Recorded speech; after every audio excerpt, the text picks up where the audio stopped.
You are listening to Leading the Factory Forward with your host, Lynn Friest. We share interviews with manufacturing experts and strategies for embracing the digital future, recruiting a new workforce, finding new business. Lynn is an advanced manufacturing strategist and leadership consultant who is on a mission to show manufacturing leaders how to improve their current operations while preparing for a digital future. And here's your host, Lynn Friest. Hello, and welcome to this episode of Leading the Factory Forward.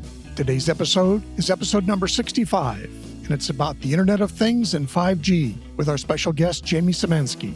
At Leading the Factory Forward, our goal is to help you create a compelling future for yourself, for your teams, and your organization. And I encourage you to visit my website and download the summary at the bottom of the podcast episode so that you can use it as a tool to capture any notes as you start exploring the ideas in this episode. Or to help you get started on your journey and to stay up to date on new episodes, download the free worksheet, 3 steps you need for a more productive workday. So in this episode, I'm going to be talking with Jaimy Szymanski about the findings that she sees in the Internet of Things and how manufacturing leaders can get started. Jaimy, in her work with Kaleido Insights, focuses on the impact of technology on the customer experience and digital transformation. She advises digital leaders and change agents in the managing digital transformation and in innovation efforts to reach evolving customer and employee needs. She has worked in strategic advisory and planning capacities with organizations including Bristol-Myers Squibb, Facebook, Google, Hallmark, HBO, and LinkedIn.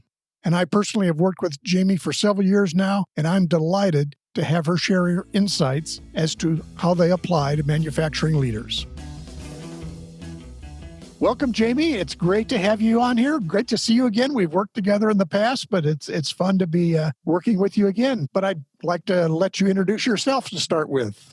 Yeah, absolutely. Wonderful to be here, Lynn. It's nice to see you as well. I'm Jaimy Szmanski. I'm an industry analyst and founding partner of Kaleido Insights. Kaleido Insights is a digital technology analyst firm where we examine the future and current impacts of technologies on consumers, on businesses and business models, as well as the ecosystems that they're part of. And Lynn and I have worked together, over the past few years now, in more of a manufacturing context, working together at the Quad Cities Manufacturing Innovation Hub, helping manufacturers better understand and implement some of these new technologies in order to thrive and survive in the future. Well, one of the things I know you've recently written about is the industrial IoT and what's that enabling as far as moving forward in the future? Yeah, it's incredibly exciting. I think just for the listeners out there who might not be familiar with IoT, it stands for Internet of Things. So Industrial Internet of Things is basically connecting everything that is inanimate within a manufacturing environment to the internet so it can be analyzed and can create some analytics and connect to artificial intelligence and all these really cool technology applications. So it excites us at Kaleido Insights because we're always looking toward the future and the future state where humans and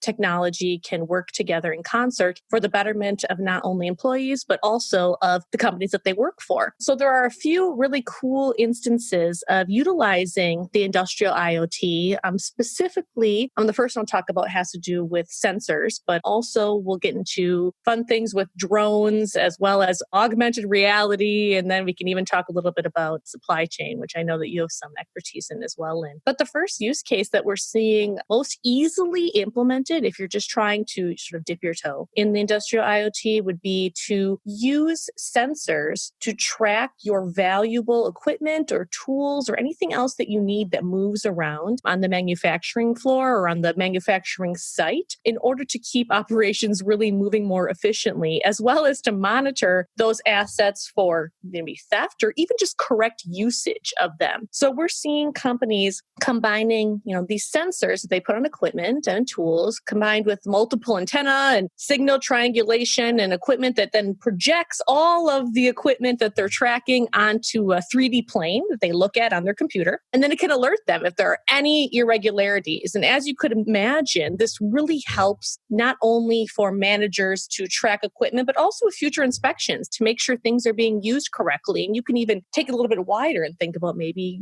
corporate insurance and how this could help them better understand how equipment is being used around the manufacturing floor. It's a very cool use case.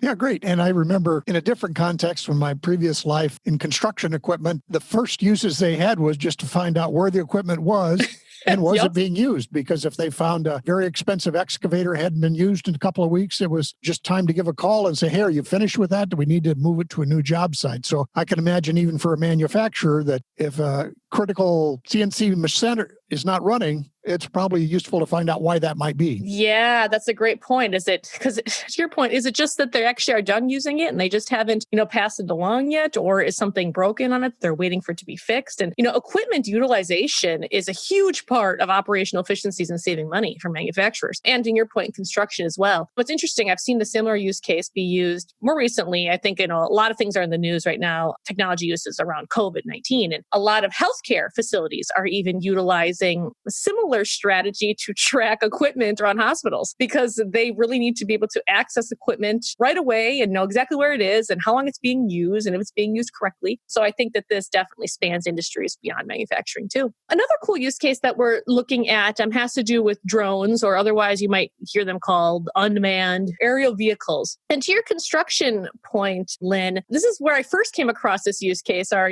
construction site supervisors using drones to sort of just man the site, to use artificial intelligence and computer vision so the drones can actually see what's going on. And you can imagine connecting it then to that previous use case, right? So if everything has sensors on it, whether it's on a construction site or in a manufacturing facility, those sensors then can communicate to the drone, using near field technology, and tell the drone, tell I put in quotes, as if technology can speak, to tell the drone what's going on and when the things were last used and where they're moving around. And that drone can easily take a look using computer vision to see what's actually happening on the site or in the facility. This is a great use case too, as we kind of get into some supply chain impacts of the industrial IoT, because we're seeing a lot of drones being used in fulfillment centers, manufacturing environments as well, in order to do some of the sort of pick and sorting that is typically really, really mundane work for employees. And this is one of the use cases that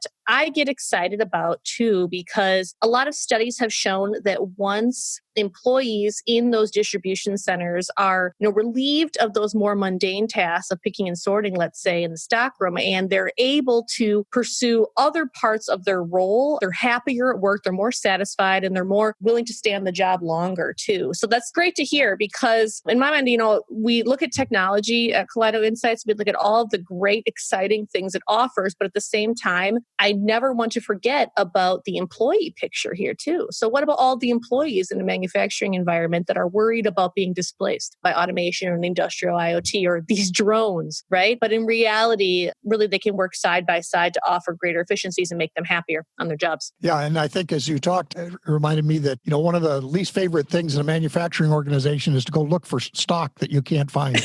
Well, yeah. Between the sensors on a container and the drone, you could maybe find material much more quickly than you could just running around on foot.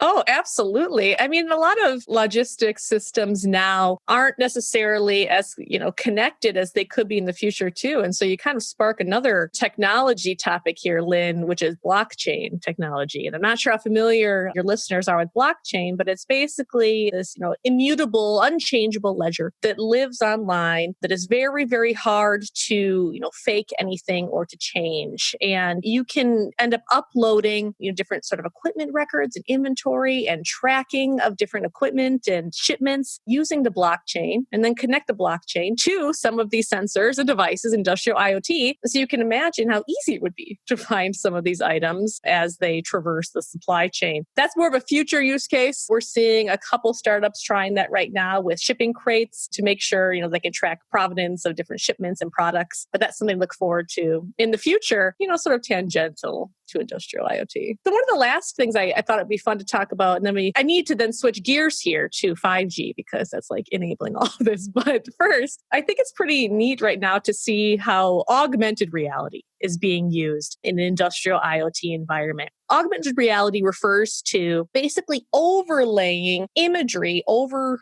real life, usually through glasses, or in a manufacturing context, it could be different helmets that they have, so that manufacturing employees and operators of equipment can basically see a second reality over the reality in front of them. And now you can imagine that this is incredibly useful for operators that maybe a machine breaks down, right? Or something's not working appropriately, or even in a training environment. If you can see over, what's in front of you, where to actually grab, where to turn, what needs to be replaced, the instructions are right there. It really is also great. I mean, all of these use cases, I've been looking into them more often lately, just in the rise of more remote workers and people kind of being held back from job sites due to the coronavirus. So you can imagine that too, that if, let's say, you run into something in the future as a manufacturer where you have to, withhold some of your workforce from being in the facility, well, some people you're withholding might be a trainer. Well, then what is that trainee going to do? Well, now using augmented reality, they're able to still continue their work and maintain operations as usual using this new technology. Yeah, I remember seeing an example of that. Well, it was in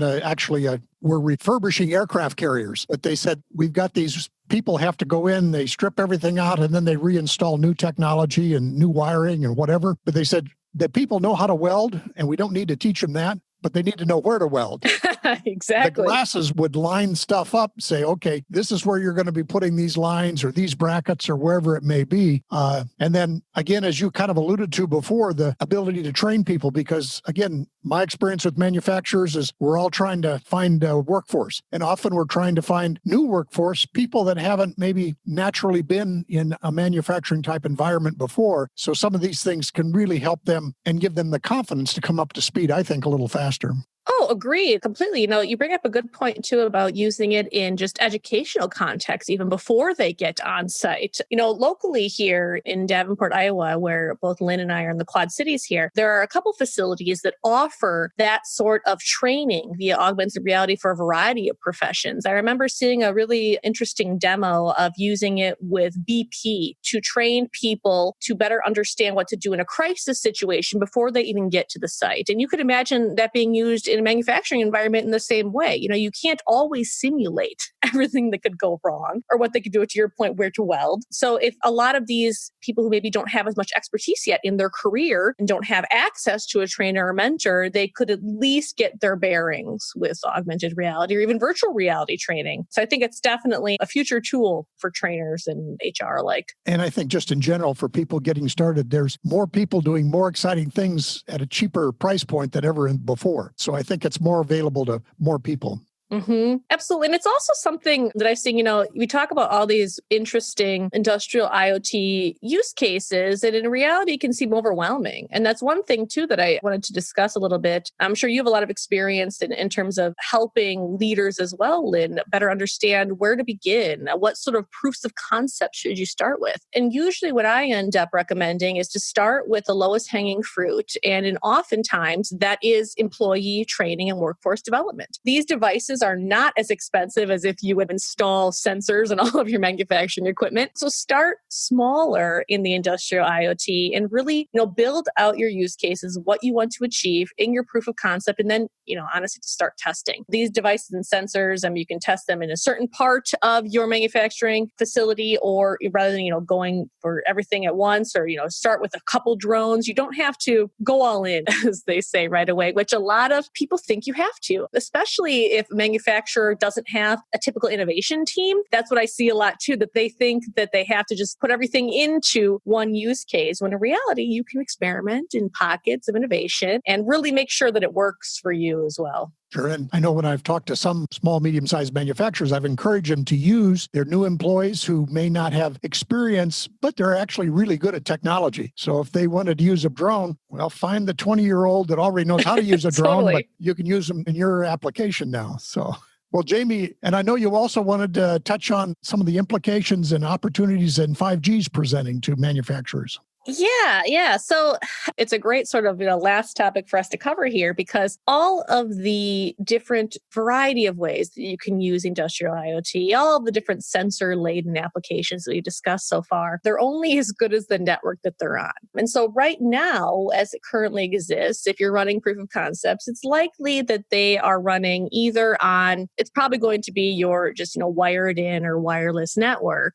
at the manufacturing facility, or perhaps maybe even an LTE network if you're in a remote environment. However, in order for these applications to really reach their full potential, they need incredibly low latency. Low latency simply refers to the amount of time it takes for the data to transfer from the device to somewhere where it can be processed. And with 5G, the latency that's promised in terms of this new network speed is incredibly fast compared to LTE. I think it's down to millisecond or something like that they've promised. So you can imagine that it would be very important. Let's go back to that training example with augmented reality. So if you are an operator or a repair person within a manufacturing environment and something goes wrong, and all of a sudden you put your AR glasses on, you turn it on, and it sort of analyzes the machinery and the components, and something is leaking or something is blowing steam or something is jammed. You can imagine how important it would be to be able to access that information from, artificial intelligence that is scanning everything as quick as possible in order to solve things, right? Similarly, if you're looking to find equipment on a site that you need at that moment, you need very low latency in order to uncover this. So I think 5G can only bring these use cases into the light even, faster, better, more efficiently. Also, though, with 5G, we should talk a little bit about the processing itself. So I think there's two components here. One, 5G that can totally raise industrial IoT use cases, but also processing. So where's the processing occurring? Typically for manufacturers, and a lot of industries actually, logistics, other parts in supply chain and retail, again, its data is stored in a secure server sort of environment. It could be either locally or in the cloud. And so that processing is done, further away from the device. However, we're seeing a lot of experimentation being done right now with what's called edge computing. And that's where a lot of the processing is either being done on the device itself or on a locally accessed network where it can just, again, increase speed, right? So if you have less distance to travel to process that information, and if it can process faster, you're likely to, reach even better efficiencies with all of these different use cases. So you can see why, I can't talk about all the industrial IoT fun stuff unless you talk about the other technologies that really underpin it. Sure. And again, I think in your experience for small companies just getting started, there are people that provide these services. So you don't have to go hire an expert in 5G or hire some sort of IT expert. In many cases, people, just like you would hire a banker or a lawyer, you can hire people that will help you with these things. Yeah, that's a great point. And 5G in particular, it's one of those technologies that we refer to at Kaleido Insights that eventually it'll be like air. You won't even realize that it's operating. The hope is blockchain could eventually be the same or something similar where, the general consumers and businesses don't even realize that's what's running and securely storing information and transmitting information in the background. So right now it can seem very daunting, to your point, to small and medium manufacturers. Like, how can I ensure that, I'm ready for 5G at my manufacturing facility or on site? And when in reality, this will roll out incredibly incrementally. So it's nothing to necessarily lose sleep over now. But what is important in all of this, you think about all the data transferring back and forth from devices to servers and to the cloud, where it's being processed by machine learning, security. Cybersecurity is incredibly important. And that is one thing that you could ready yourself with now. And that doesn't matter if you are a small, medium, large manufacturer. Cybersecurity is incredibly important. We've seen some interesting guidelines released recently. Lynn and I have in our work with the Manufacturing Innovation Hub around cybersecurity maturity model certification. And that comes right from the Department of Defense. So that's a good place. You can look up that CMMC online and just kind of find a great place to start. Or there are plenty of cybersecurity experts everywhere around the globe that can also help you with that and tell them what your goals are. So whether you want to start with, some proof of concepts in industrial IoT using sensors or drones or AR, that's great. Make sure they understand the full gamut of what you're looking for. Or if you're really thinking ahead to 5G and you want to get some edge processing capabilities going on your site in order to process that data more efficiently and faster and run some real-time or predictive analytics, they can help you with that too. So I'm glad you brought that up, Lynn, that it can seem, yes, very daunting to do this all on your own, but there are a lot of people who can help. Another thing that occurred to me as you were talking is that to start with the IoT type stuff, at least in my understanding, in today's world, there's a lot more things you can put on old equipment. Sometimes people say, I have to get a brand new factory. Well, no, not really. You can actually start getting at least some really useful information, maybe off the equipment you already have, just by using some sensors. Oh, 100%. That's a great point. Some of the use cases we discussed so far are a little bit more, I guess exciting use cases, but in reality, the great place to start is analytics. You're totally right, Lynn. Just start by collecting data. Collect the data in terms of how often the machine's running. What is the output? What's the throughput?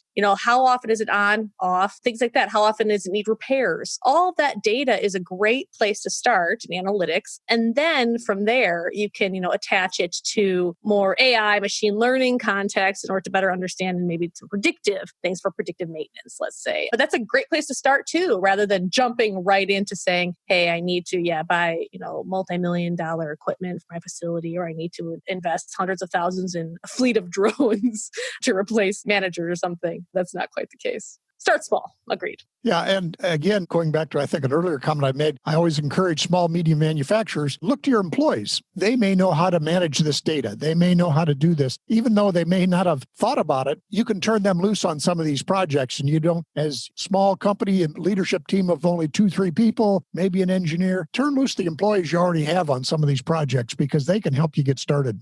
Well, especially because, so many small and medium manufacturers that we've worked with in our careers definitely wear multiple hats too. So that seems to be one of the biggest challenges actually for them in terms of even considering implementing any new technologies within their company, is that they already are running 1,000,000 miles an hour trying to, keep the lights on in some instances. So how on earth could they focus themselves as leadership on some of these technology implementations? So that's great advice to say, hey, think of who else you have at the table. Who else might have that expertise in a tangential field or some other way, or even in personal use. Think about how much, the majority of us are using IoT, Internet of Things devices every single day. Look down, at the watch on your wrist. It might be a smartwatch or a Fitbit that you use to track things, or, a smart thermostat in your home, or a smart fridge. Like there are all these, or even, certain things in your car that might, utilize AI and sensors. So it's everywhere. And people have varied expertise based on their personal experiences as well. And it is heartening too, to see how many new college graduates too, that are coming out of the field have this experience and have training specific to data analytics and IoT that they're getting as part of their degree at a university or at a community college. Don't forget that too, that you might have some people that you don't realize maybe not hired for that role, but could definitely help out. Yeah, and I recall a guy we both know who has taught analytics at the West Coast and the East Coast, and he has said, I taught people in Dubuque, Iowa, analytics, and they're just as smart as the people I met on the East or West Coast. Absolutely. Absolutely. I couldn't agree more with that. I mean, a lot of innovation in manufacturing is coming out of the Midwest. So, if you can, keep your talent acquisition local too. I think that's a great point to remember as well, because some of these, especially analytics technologies, AI, it's sort of infusing into every degree everywhere across the U.S. So thank you, Jaimy. And any final thoughts you have on maybe why manufacturers need to get on board here, or what's the compelling case for them to take those first steps?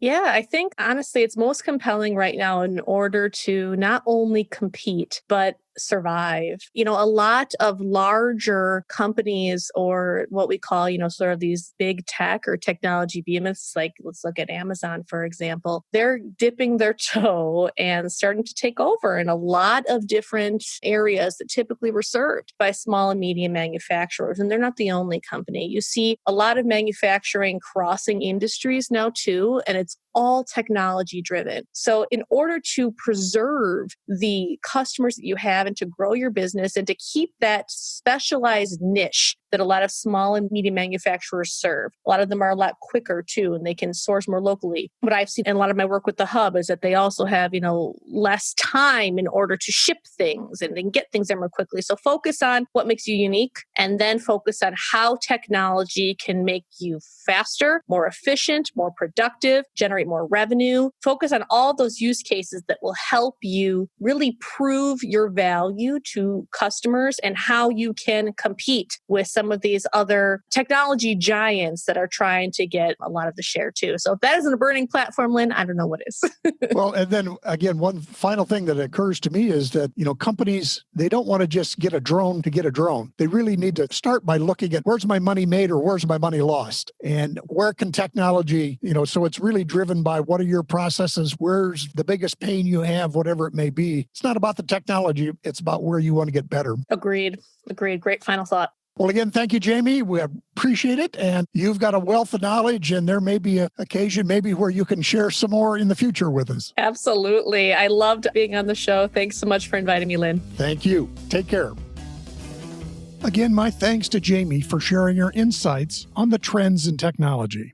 A quick recap. We talked about trends in sensors, drones, and augmented reality. What are the opportunities for 5G for manufacturers? How can these technologies relate specifically to small, medium-sized manufacturers? And then she also provided some ideas on how to begin your journey. So what's up next? We are going to continue a mix of solo episodes and interviews with experts. We've had a lot of interviews recently. Some will be in manufacturing, but some also in areas that can help build your business or improve yourself. And also in at least one episode during the month, I'll be sharing my thoughts and ideas on becoming a silver entrepreneur, or at least showing how silver talent might be able to help you in your business. Now, in our next episode, we're going to talk with Mandy Parchert, who is leading a group of manufacturers and educational organizations to help build our future manufacturing workforce. I look forward to talking with her. And as always, I encourage you to visit my website and download the summary at the bottom of the podcast episode as you start exploring these ideas. And to help you get started on your journey and to stay up to date on new episodes, download the free worksheet, 3 Steps You Need for a Productive Workday. Thanks again for listening.